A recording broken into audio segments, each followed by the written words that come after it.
Welcome to Fern Invests, where quiet decisions grow into real wealth. What if the thing that decides whether you end up rich has almost nothing to do with how smart you are? In Brattleboro, Vermont, a man named Ronald Read pumped gas for 25 years, then swept floors at a department store for another 17.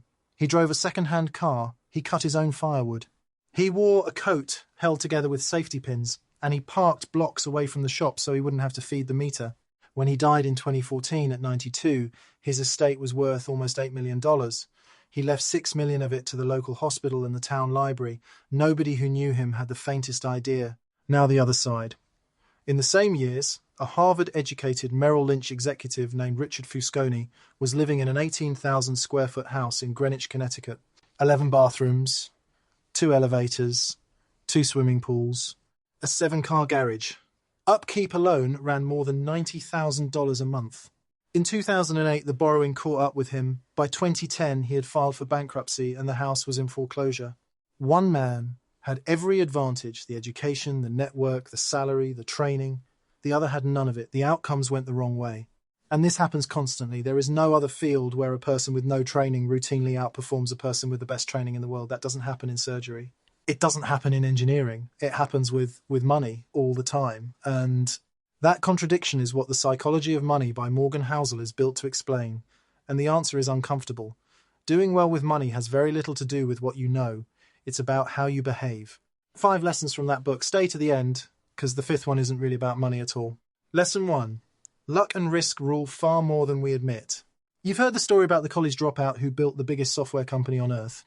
Here's the part that gets left out. In 1968, Bill Gates was 13 years old at Lakeside School in Seattle. That year, the school's Mothers Club spent $3,000 on a computer terminal. Housel runs the numbers. There were roughly 300 million high school-age kids in the world that year, and Gates attended one of the only high schools on the planet that owned a machine like that. Roughly 1 in a million. He had a best friend at Lakeside named Ken Evans. Same obsession, same talent. Gates has said Evans was every bit as good as he was, maybe better. Before their senior year, Evans died in a mountaineering accident. 1 in a million lucky, 1 in a million unlucky. Same school, same terminal, same skill. It runs the other way too. Jesse Livermore was the most famous trader alive after he bet against the crash of 1929 and walked away with about $100 million in a single day. He kept taking risks that size. Within a few years, he was bankrupt. Housel puts it in 5 words. Nothing is as good or as bad as it seems. Here's the mechanism. Luck and risk are the same thing, wearing different clothes. Both are the reality that your results are driven partly by forces that have nothing to do with you. Every success has some luck in it. Every ruin has some risk in it. You can never see the ratio from the outside. So judge people slowly, including yourself. Study broad patterns instead of individual heroes, because the patterns are the part that might actually apply to you. And never let one bad roll be able to take you out of the game. So if you can't control the odds, the only thing left to control is how long you get to stay in the game. Lesson 2. Getting rich and staying rich are 2 different skills. Getting money takes optimism and risk. Keeping it takes something close to the opposite humility and a quiet fear that what you made can be taken back. Mike Tyson earned more than $400 million in the ring. In 2003, he filed for bankruptcy, owing about $23 million. The earning was never the problem. Now look at Warren Buffett. When Housel wrote the book, Buffett was worth $84.5 billion. Here's the part that matters. $81.5 billion of that arrived after his 65th birthday. He started investing at 10 years old. Compare him to Jim Simons, the mathematician who ran one of the most successful funds in history. Simons compounded at about 66% a year, 3 times Buffett's rate. And he was worth a fraction as much because he didn't find his stride until he was 50. Buffett's edge wasn't the returns, it was the decades. As Charlie Munger said, the first rule of compounding is to never interrupt it unnecessarily. That's the whole thing. Compounding doesn't reward the highest return, it rewards the return you never have to sell out of. A decent result you can hold for 40 years beats a spectacular one that ends in a blow-up. And notice what Buffett never did. He never took on debt he couldn't service. He never had a year where a margin call or a mortgage payment forced his hand. Over 75 years, the streak was never broken, and an unbroken streak is worth more than a brilliant one. So build the plan around surviving the bad decade, not winning the good year. Keep enough cash that a lost job or a broken transmission never forces you to sell something at the worst possible moment. Boring survives. Survival keeps the money, but most people can't even tell who actually has it. Lesson 3. Wealth is what you don't see. Someone pulls up next to you in a $100,000 car. Your brain says rich, but look at what you actually observed. You watched money leave.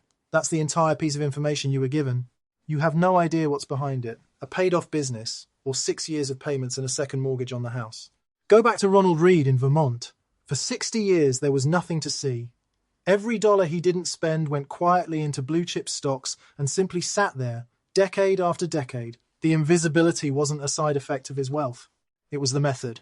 Meanwhile, Bankrate's annual emergency savings survey keeps finding the same thing. Roughly 6 in 10 American adults could not cover a surprise $1,000 expense out of savings. Plenty of them earn very good money. Housel says it plainly. Wealth is the money you didn't spend. Income is what you earn. Spending is what you show. Wealth is what's left over, and by definition, nobody can see it. The car is a subtraction from your net worth that other people read as an addition. So stop reading possessions as evidence. The only number that matters is the gap between what comes in and what goes out, and you are the only person alive who can see yours. Which also means nobody is going to congratulate you for it. Building wealth is structurally a thing you do without applause, which raises the question almost nobody stops to answer for themselves. If you're still here, you're already doing the thing most people won't thinking about money instead of just spending it. Hit subscribe if that's you. 1 video a week, real numbers, no hype, no sales pitch. Lesson 4. The hardest financial skill is getting the goalpost to stop moving. Ask yourself something honest. What number would make you stop? Most people have never picked one, which means the answer is permanently a little more than whatever they have. Rajat Gupta was orphaned as a teenager in Kolkata and rose to run McKinsey, one of the most powerful consulting jobs on earth. By the time he retired, he was worth more than $100 million. It wasn't enough. He wanted to be a billionaire. So in 2008, he stepped out of a Goldman Sachs board call and told a hedge fund manager that Warren Buffett was about to put $5 billion into the bank. He was convicted of insider trading in 2012 and went to prison. Bernie Madoff is the same story, with a different ending. His legitimate market-making business was earning him tens of millions a year before the fraud ever started. He was already rich. He risked every bit of it for more. And what were they buying? Housel calls it the man in the car paradox. Nobody is as impressed by your possessions as you are. When you see someone drive past in a beautiful car, you almost never think that driver must be a great person. You picture yourself behind the wheel. The admiration they paid for gets quietly redirected to the object. There's a ceiling on what the money buys too. In 2010, Nobel laureate Daniel Kahneman and Angus Deaton at Princeton found that day-to-day emotional well-being rose, with income up to about $75,000 a year and then flattened out. Housel's rule is simple. There is no reason to risk what you have and need for what you don't have and don't need. So write your number down. Decide what enough actually looks like in your own life, the house, the schedule, the balance, before comparison decides it for you. Enough isn't a cage. It's the thing that stops you from destroying what you already built. And that brings us to the last one, the one that isn't really about money. Lesson 5. The best thing money buys is control of your time. Think about the last day you felt genuinely free. I'd guess it wasn't a day you bought something. It was a day when nobody could tell you what to do with your hours. In 1981, a University of Michigan psychologist named Angus Campbell published a book called The Sense of Well-Being in America. He had spent decades hunting for what actually made people happy, expecting the answer to be income or geography or education. What he found beat all of them. People who felt they controlled their own lives reported more happiness than people who earned more but had less say over how they spent their days. Housel lives by it. He paid off his house in cash, mathematically the wrong move at those mortgage rates, and he says so himself. He calls it the best money decision he ever made because now no market and no employer can take that roof away. His line is, the whole book in one sentence, the highest form of wealth is the ability to wake up every morning and say, I can do whatever I want today. So think about savings differently. A month of expenses in the bank isn't a return, it's the ability to turn down a bad offer. A year is the ability to walk away from a bad boss. Every dollar you keep is a small purchase of autonomy, and autonomy is the only thing on the list that keeps paying you back, which means the goal was never the number in the account, it was the hours it hands back to you. So here they are. 1. Luck and risk are real, judge slowly, and never play a game that can take you out.